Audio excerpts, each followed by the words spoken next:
আমরা ঘুমন্ত অবস্থায় ছিলাম। আমার বেডে আমার দুইটা বাচ্চা, একটা 5 বছরের আর একটা 1 year প্লাস। নূরের গলা ধরে শুয়েছিল ওর বড় বাচ্চাটা, যে বাচ্চাটা আজকে স্তব্ধ হয়ে গেছে। 25শে মার্চের কারো রাত গল্পে বই পড়েছিলাম ছোটবেলায়, যখন ঠিক ওই রাতটা যেন আমার জীবনে নেমে এসেছিল আমার সন্তানদের জন্য। আমাদের ঘরে কোনো কলিং বেল দেওয়া হয়নি, কোনো কিছু না। হঠাৎ করে মেইন দরজা এবং আমাদের রুমের যখন দরজা ভাঙার শব্দ শুনে আমি শুধু ছোট বাচ্চাটাকে দেখে শুধুমাত্র দাঁড়িয়েছিলাম। এর মধ্যে দেখে আমার সামনে এসে অন্ধকার ঘর, অনেকগুলো লোক। তখন তো আমি চিনতে পারতেছিলাম না। নূর উঠতে পারতেছিল না, বড় বাচ্চাটার গলাটা জড়িয়ে ধরেছিল। এর মধ্যে ওরা ঘরে ঢুকে সর্বোচ্চ মনে হয় 3 থেকে 4 মিনিট হবে। তো বারবার জিজ্ঞেস করতেছিলাম আপনারা কারা। এতটা মানে ভয়ঙ্কর, আমি ওই রাতের বর্ণনা হয়তো আমি দিতে পারতেছি না এই মুহূর্তে। 2 থেকে 3 মিনিটের মধ্যে ওকে নিয়ে যাওয়া হয়। আমি নিজেও শারীরিকভাবে অসুস্থ। ওই দিনই আমি একজন খুবই সাধারণ একজন স্কুল টিচার। আমি শারীরিকভাবে হয়তো কিছু ব্যক্তিগত কথা থাকে যা কখনো পাবলিকলি বলা যায় না, কিন্তু আজকে আমি বলতে বাধ্য হচ্ছি।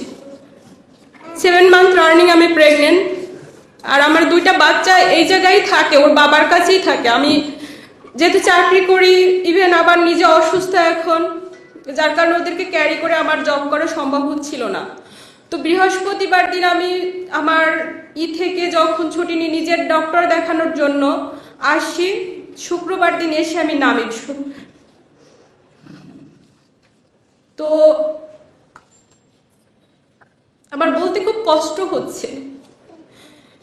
তো ডক্টর তো দূরের কথা, মানে আমার ছোট বাচ্চাটাও অসুস্থ। ওর যখন জন্মগতভাবেই ওর হার্টে 2টা পিডিএফ এবং এডিনয়েড প্রবলেম আছে, যার কারণে ওর ওয়েট বাড়তেছে না। তো ওর ডাক্তার দেখানো, আমার ডাক্তার দেখানো, দুটোর জন্যই আমি আর আসা। এই জায়গায় ওকে রেখে গেছিলাম। তো সেই ভয়ঙ্কর রাত, ওকে যখন নিজে শুধু আমরা চিৎকার করতেছিলাম যে আপনারা কারা, কেন নিয়ে যাচ্ছেন, তারা কিছুই বলতেছিল না। তোকে নিয়ে যায়। যাওয়ার পরে আমরা কি করব, হতভম্ব। আমাদের বাসার যতগুলো ফোন ছিল সবগুলো ফোন তারা নিয়ে যায়। ইভেন সিকিউরিটি গার্ডের যে নর্মাল ফোন সেটাও তাকে নিয়ে যাওয়া হয় ওই রাতে। তারপর ভোর রাত ওকে নিয়ে যাওয়ার কিছুক্ষণ পরেই আজান দিচ্ছিল। আমি রোডে পাগলের মতো দৌড়াচ্ছিলাম যে কারা নিয়ে যাচ্ছে। সেই 25শে মার্চের রাতের মতো এত ভয়ঙ্কর, এত বীভৎস। আমার মানে কিছু কথা আসলে বলতে আমার খুব কষ্ট হচ্ছে আজকে। ওরা আমাকে ধরেছিল এমন ভাবে, শুধু আমি জানতে চাচ্ছিলাম যে কেন নিয়ে যাচ্ছে। আমার বাচ্চাটা থর থর করে কান্না করতেছিল, বড় বাচ্চাটা ভয়ে সে কান্না করতে পারতেছিল না। ইভেন ওর সাথে তার আগেও একটা ইনসিডেন্ট আমাদের বাসায় ঘটে গেছিল। বললাম আমি যে ছেলেটা ছিল আমাদের বাসায়, তখনও আমাদের দরজা ভেঙে নিয়ে যায়। মানসিকভাবে ও ট্রমা চলে যায়, ওর কথা বলো। আর 5টা সাধারণ বাচ্চার মতো ওর লাইফটা এখন নেই। যাই হোক, তখন নিয়ে যাওয়ার পরে আমরা ডিবি কার্যালয়ে যাই মিন্টু রোডে 7টার দিকে। ও জায়গায় খোঁজ করি যে কারা নিয়ে গেল, যেহেতু প্রশাসন হয়তো নিয়ে গেছে কিনা জানার জন্য ডিবি কার্যালয়ে গেলাম। ওই জায়গা থেকে যেহেতু র্যাবের 2টা গাড়ি ছিল, র্যাব 3-এর, তো তার জন্য র্যাব 3-এ যায়। যখন ওর খোঁজ পাচ্ছিলাম না, তারপর বাধ্য হয়ে নিকটস্থ আমাদের হাতিরঝিল থানায় গেলাম। যেহেতু ওর খোঁজ মানে শুধুই ভয়ে ছিলাম যে আসলে ওকে আমরা ফেরত পাবো কিনা, জানি না, যেভাবে নিয়ে গেছে ওরা। 2বার করে হাতিরঝিল থানা যায়। তারা বলে আমাদের কাছে কোনো তথ্য নেই। যে অনেক সময় কোনো এলাকায় মানে এরকম যদি করা হয় তাহলে নিকটস্থ থানাকে ইনভলভ করা হয়, তাদেরকে জানানো হয়। সো তাদের কাছে বারবার যাওয়া, তারাও কোনো তথ্য দিচ্ছিল না। পাগলের মতো দাঁড়ে দাঁড়ে প্রত্যেকটা প্রশাসনের এসে ঘুরতেছিলাম। তো 20 তারিখ পার হয়ে আমরা 20 তারিখেই আবার কোর্টে, যে অনেক সময় 24 ঘন্টা পরে প্রশাসন নিয়ে গেলে কোর্টে উঠানো হয়। তো ওই দিন তাকে কোর্টে আর উঠানো হয়নি। পরের দিন আবার সিএমএম কোর্টে গেলাম। এইভাবে জানতে পারলাম যে কোর্টে উঠানো হবে হয়তো। তো যখন কোর্টে গেলাম, আমি যেহেতু অসুস্থ, একা মুভ করতে পারতেছিলাম না, নূরের ছোট ভাইটি আমার সাথে ছিল। তো ওকেও ওই কোর্ট চত্বর থেকে ওকেও আবার ওরা ধরে নেয়। তো তারপর রাত 8টার দিকে, 21 জুলাই রাত 8টার দিকে ওকে কোর্টে ওঠানো হয়। ওর সাথে আমাদের ফ্যামিলির কারোকে দেখা করতে দেওয়া হয়নি। কি টর্চার করেছিল বা কি হয়েছিল কোথায় কিছুই তখন জানতে পারিনি। আইনজীবীদের মাধ্যমে জানতে পারি যে ওকে যখন কোর্টে উঠানো হয়, ও নিজ মুখে মহামান্য আদালতকে ওর উপরে ওই নিখোঁজ অবস্থায় যে শারীরিকভাবে টর্চার করা হয়েছিল, প্রত্যেকটা নির্যাতনের মানে আঘাতের চিহ্ন সে নিজের টি শার্ট খুলে জজ সাহেবকে দেখিয়েছিলেন। কিন্তু তারপরেও তাকে আবার 5 দিনের রিমান্ড মঞ্জুর করে। তো ওকে ওই জায়গা থেকে রিমান্ডে আবার নিয়ে যাওয়া হয়। তো রিমান্ডে নিয়ে যাওয়ার পরে রিমান্ডের 5 দিন অতিবাহিত হওয়ার পরে গতকাল যখন কোর্টে উঠানো হয়, সে এক বিভৎস চিত্র। ও তো কোনো চোর ডাকাত নয়, ও তো কোনো খুনি নয়, ও তো কোনো জঙ্গি নয়, ও তো একজন ডাকসুর সাবেক ভিপি, ছাত্রদের হয়ে কথা বলছে। আর এতটুকু তো অধিকার আমাদের সংবিধান আমাদেরকে দিয়েছে। নিজে পায়ে হেঁটে মানে ও কোর্টে উঠতে পারেনি, পুলিশের কাঁধে ভর দিয়ে তারপরে ওকে কোর্টে উঠতে হয়েছিল। তো মহামান্য আদালতকে বারবার অনুরোধ করার পরে মানে আমি একটু দেখা করার সুযোগ পাই। তো তখন ও বলে যে এই রিমান্ডের 5টা দিন ওর উপরে যে অমানবিক মানে নির্যাতন করা হয়েছে, যেটা বলতে আমার মানে একটা মানুষের উপরে এরকম জানোয়ারের মতো, আমি জানি না অন্য কোথাও হয় কিনা। আগে শুনেছি রিমান্ডে নেওয়া হয় জিজ্ঞাসাবাদের জন্য, বাট এতটা ভয়ঙ্কর ভাবে ওর উপরে অত্যাচার করা হয়েছে যেটা বলতে আজকে আমার হয়তো সন্তানদের সামনে, ওরা এখনো জানে না। আমার বাচ্চাটা যখন আমি বের হই বাসা থেকে, বারবারও জিজ্ঞেস করে, মা তুমি বাইরে যাচ্ছ কেন, তুমি আমার বাবাকে নিয়ে আসতেছো না, বাবাকে ফোন দাও। কারণ ওকে ওর বাবাকে ছাড়া ও ঘুমোতে পারে না, ওর বাবার কাছেই ও যেহেতু থাকে। ওকে গোসল করাই দেয়, খাইয়ে দেয়। জানি না ও সন্তান হিসেবে কিরকম, হাজবেন্ড হিসেবে কিরকম, বাট ওর সন্তানদের জন্য সর্বোচ্চটুকু ও করে। তো ও যখন বারবার বলে, আমার কাছে জানতে চায়, বাবাকে ফোন দাও, বাবা কেন আসে না, এই উত্তরগুলো আমার কাছে নেই। আমি কি বলবো, এখনো জানে না। ওর সামনে হয়তো আমি এখন বলতেছি ওর বাবা কোথায় আছে, কিভাবে আছে, বলি যে ও হয়তো দেশের বাইরে, ও জানে যে দেশে গেছে, ও আসবে, সে অপেক্ষা করে ও। তো যখন ও বলতেছিল ওই রিমান্ডের অবস্থায় ওর পা দুটো ঝুলায় উপরের দিকে, তারপরে ওকে মানে শারীরিকভাবে যত নির্যাতন আছে, ইনজেকশন পুশ করা হয়েছে, সেটা স্লো পয়জনিং কিনা জানি না, ইলেকট্রিক শক দেওয়া হচ্ছে। নির্যাতনের মানে এতটা অসহ্য যন্ত্রণা যেটা সহ্য করতে না পেরে অনেক 3-4 বার ও জায়গায় সেন্সলেস হয়ে গিয়েছিল। ওর সাথে কি হয়েছে নিজেও বলতে পারেনি। তো তারপরে মহামান্য আদালতকে এটা বলা হয় যে ওকে অন্তত চিকিৎসার মানে একটা মানুষ এতটা শারীরিকভাবে নির্যাতন, তো ওই জায়গাটায় ভয় পাচ্ছি যে আমার স্বামীকে অন্তত এই জায়গাটা একটু চিকিৎসার ব্যবস্থা করে দেওয়া হয়, ও যেন সুচিকিৎসাটা পায়।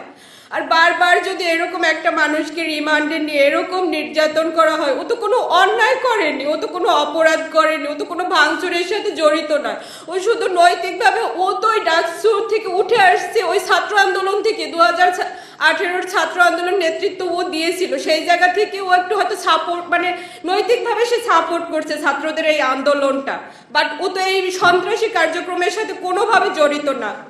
বাট ওকে বারবার ও জায়গায় স্বীকারোক্তি নেওয়ার চেষ্টা করা হচ্ছে যে ও এইগুলার সাথে জড়িত, মানে মিথ্যা মামলা দিয়ে ওকে বারবার। আর এটার মানে বলা হচ্ছে যে ও নাকি নির্বাচনে যায়নি কেন, ও কেন বিভিন্ন দেশে বিভিন্ন অ্যাম্বাসিতে যায়, যেহেতু ও এক ডাকসুর সাবেক ভিপি আর একটা দলের প্রধান হিসেবে বিভিন্ন রাজনৈতিক দল, বিরোধী দল, তারা তো প্রত্যেকটা অ্যাম্বাসিতে তাদেরকে ইনভাইট করলে তারা তো যায়, সে জায়গায় মানে করে। এটা তো তার কোনো অপরাধ না, বাট কেন জানি না, এই উত্তরগুলো আমার কাছে নেই।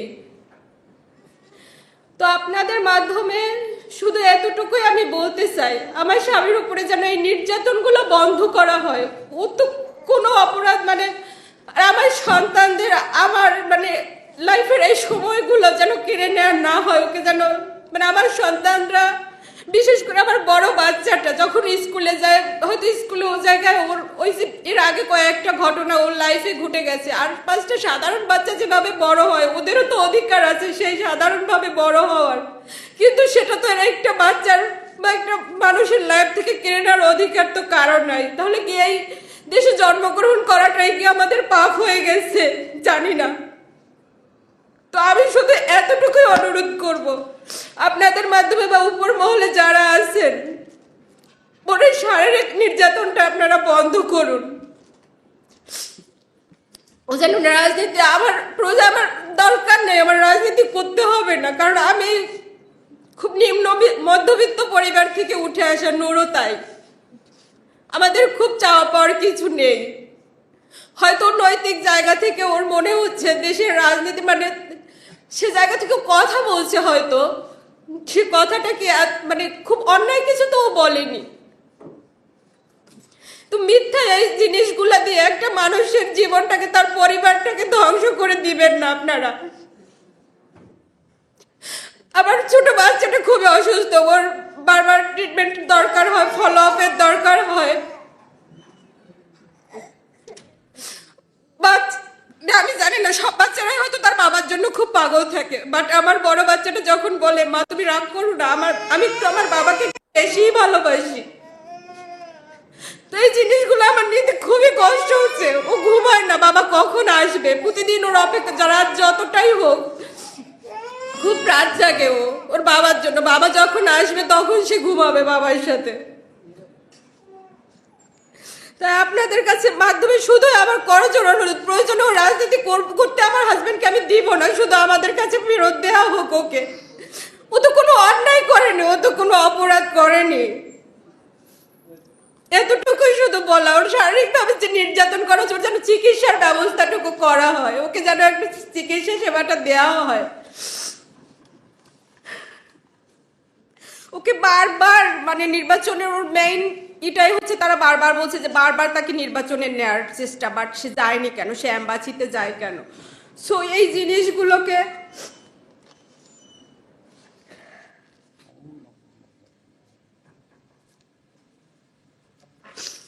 আপনাদের মাধ্যমে বারবার আমি উপরে যারা আছেন তাদেরকে বা যারা সাধারণ তাদেরকে শুধু আমি এতটুকুই অনুরোধ করার জন্য এই জায়গায় আমার আসা। আর আমার কোনো কিছুই মানে বলার নেই, শুধু ওর উপরে নির্যাতনটা বন্ধ করা হোক, ওকে আমাদের কাছে ফেরত দেওয়া হোক, আমার সন্তান আমাদের জীবন থেকে এই সময়গুলো কেড়ে না নেওয়া হোক, আমার সন্তানদের স্বাভাবিক লাইফটা যেন আর পাঁচটা বাচ্চার মতো যেন ওরা বড় হতে পারে, ওদের যেন এই মানসিক ট্রমার মধ্যে দিয়ে ওকে আর যেন না যেতে হয়,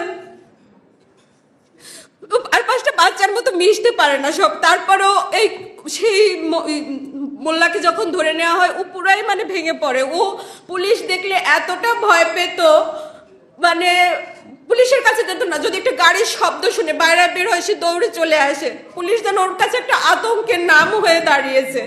একটা বাচ্চার জন্য যখন একটা পুলিশ সম্পর্কে এইরকম ধারণা নিয়ে সে বড় হবে,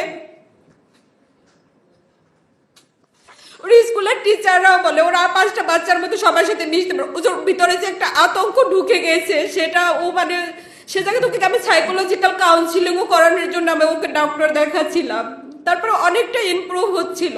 এর মধ্যে আবার এই ইনসিডেন্ট, জানি না ওকে আমি আবার স্বাভাবিক লাইফটা ওর ফেরত দিতে পারবো কিনা।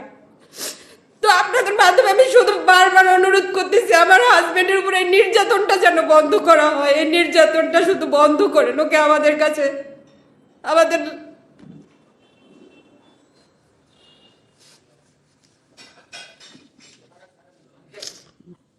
আমি আর কথা বলতে আমার খুবই কষ্ট হচ্ছে এখন, বিশেষ করে আমার সন্তান দুটোর মুখের দিকে তাকে, আর আমার অনাগত সন্তান এই অবস্থায় একটা মানুষ গেলে তার উপরে যে শারীরিক মানসিক এখন আমার অবস্থা আমি জানি না, আমার আর একজনকে আমি সুস্থ স্বাভাবিকভাবে পৃথিবীতে আনতে পারবো কিনা সেটাও আমার শঙ্কা।